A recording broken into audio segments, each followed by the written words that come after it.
তদন্তে প্রমাণিত হলে প্রশ্ন ফাঁসে জড়িত কর্মকর্তা কর্মচারীদের বিরুদ্ধে সর্বোচ্চ ব্যবস্থা নেওয়ার হুঁশিয়ারি দিয়েছেন বাংলাদেশ কর্ম কমিশনের চেয়ারম্যান সোহরাব হোসাইন।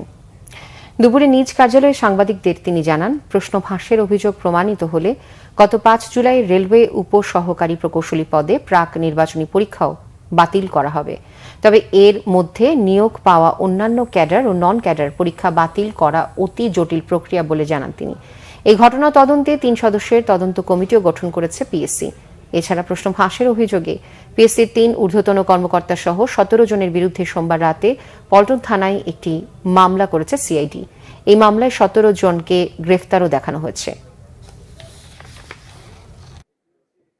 সিআইডি তদন্ত করছে, আপনারা জানেন, এবং আপনি বলছেন কয়েকজনকে গ্রেফতারও করা হয়েছে এবং এই অফিসারও কয়েকজন আছে এর মধ্যে। এটি একটি দিক, এবং পাশাপাশি আমরাও একটা তদন্ত কমিটি করেছি। কোনো অপরাধ যদি প্রমাণ হয় এবং সেটি যদি পিএসসির এখতিয়ারভুক্ত হয়, তাহলে আইনে যা ব্যবস্থা নেওয়ার বিধান রয়েছে তার সর্বোচ্চ ব্যবস্থা পিএসসি নিতে পারে।